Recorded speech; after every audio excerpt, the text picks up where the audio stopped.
With 10 weeks of dedicated hard work behind him, Andrew was eager to see what the scale measured at the start of week 11.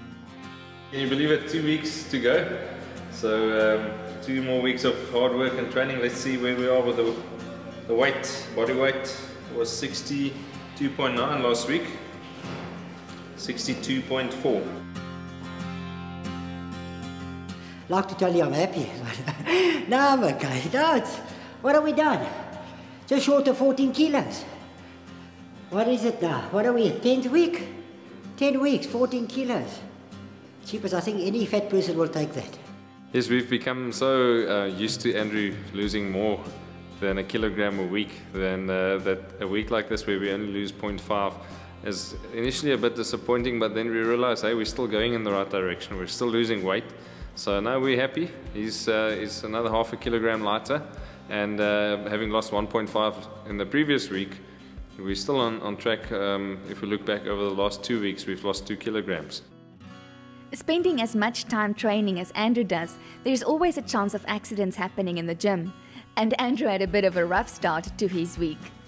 I was a bit worried this morning, or even last night, the start of this week. He complained of a sore shoulder. He went for a session by himself, a cardiovascular session in the gym, and he did some rowing and ended up with a sore shoulder. And then this morning he had a bit of a fall on the treadmill. Somebody else next to him left the treadmill running, and as he stepped off, he wasn't looking and he stepped on the moving treadmill.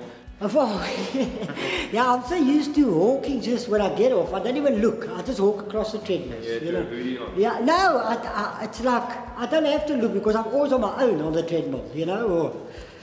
And the treadmill was still going. So I was thinking, oh, that's exactly what he doesn't need at the start of the 11th week.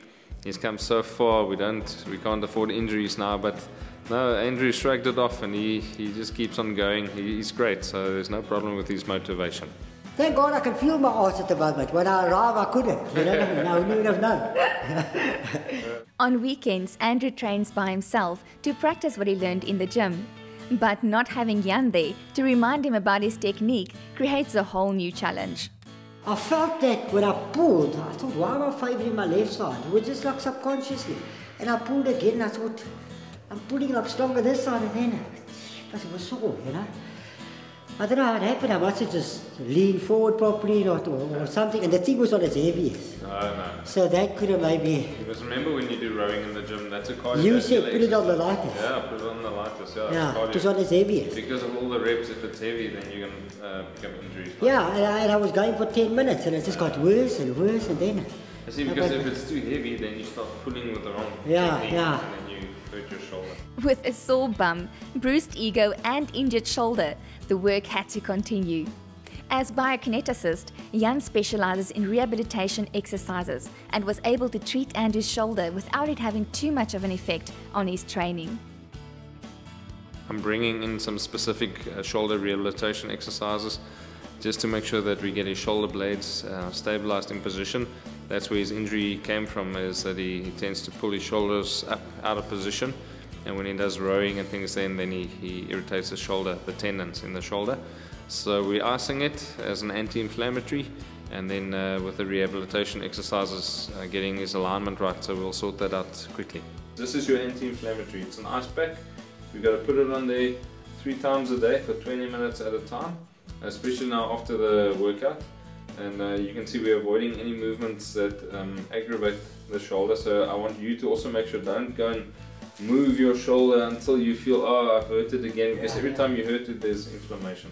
So we must just get the inflammation to go. That's where the pain comes from, and then we'll rehabilitate the shoulder. We'll do stuff to get you back in line. So remember, chest up, sit in the right posture.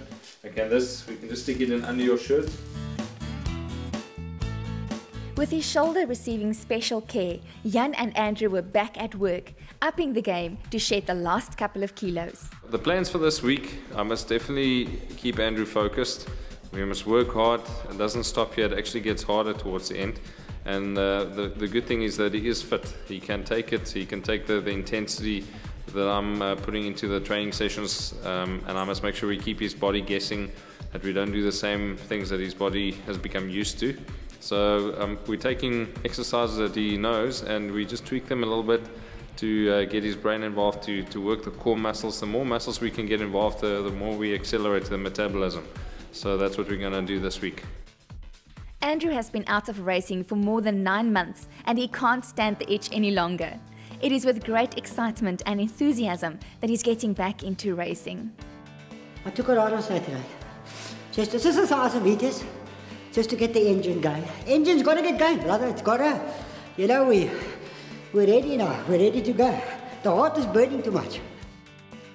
Andrew's next race day is scheduled for the weekend, and although he has prepared himself for it, the nerves are kicking in.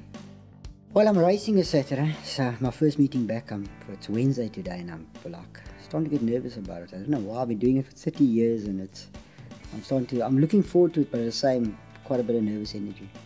I'm quite excited about that. By the grace of God, I've still got a fan club. I don't know why, but I still have, and that's great. But my biggest fan club is probably my family. You know, it's there's always a big engine behind I'm only the person going. You know, my whole family is sacrificed. My kids, when I'm training, singing "I Love You, Daddy," and it's just amazing. You know, my girlfriend Ashley, it's absolutely. I mean, they are just a great people. They're just great to have behind me. You know. Drug-free for 5.5 years, Andrew knows perseverance and has seen the ugly side of life. On a daily basis, he goes out of his way to speak to people about the dangers of drugs. Trying to help them to prevent what happened to me. I always say, I don't have to do it. Somebody else will do it, but I choose to do it. You know, I mean, it's a big difference, you know. You see, it's all in here. You got one chance at life. One chance. This is not a given right, life. It's a gift. Drugs are everywhere these days. I mean, I walk into the shop in Blouberg on a Friday night and there's people offering drugs. You know, people are underestimating our drugs are as cheap as what a big problem it is. It's huge. It's absolutely huge. I'm telling you people this because I want you to learn from my life. If you can see something, you can become it. Don't let anybody tell you different. You want to be a doctor? You can become a doctor. Andrew's passion to help people is his life's calling, and he has big dreams for the future, wanting to impact as many people as possible. I think it's wonderful. You've been through a lot of trauma in your life, but the fact that you've managed to sort yourself out and now you're trying to help other people, that's wonderful. I would love to. My big dream is probably to get a farm one day and it can run itself and help other people. That would probably be ideal if it's something like a pre-training or something like that, but the farm runs itself and I can help kids that's battling to give up drugs. That would probably be an ideal thing for me, but at the end of the day, it's not about the money. Okay. It's just about giving back to the community. Oh, that's wonderful. Can I ask you a personal question? From your own perspective, why did you start taking drugs? What was it that got you into that? I don't know, I just tried it one night, and I was addicted immediately. So you went out to a party and somehow tried a drug? Yeah, I went out with a couple of friends and somebody had drugs and I tried it. I tried it at 30. I mean, I was anti-drugs and for some night I was vulnerable and I took it. And that's how quickly you can get addicted to it. Sure. And from there, the story is like, and then in the beginning you enjoy using it because it takes you out of reality, and whatever pain you think you're in makes you feel good. And then before you know it, you got to use it. Yes. And that's a part I couldn't understand, like, why do I need to take this and it makes me feel so bad? But the calling was so strong that I've got to use it, And by the grace of God, I'm clean today. Yeah, well done. It makes my life worth it. It's what I went through, my past has become an asset now. Instead of a shame, and that's amazing. The finish line of Andrew's program is in sight, and he is starting to taste success as he is slowly getting back into racing. Join us next week as we follow Andrew through the last crucial weeks of his program. If you have missed previous episodes, search for Andrew Fortune's Road to Success on YouTube.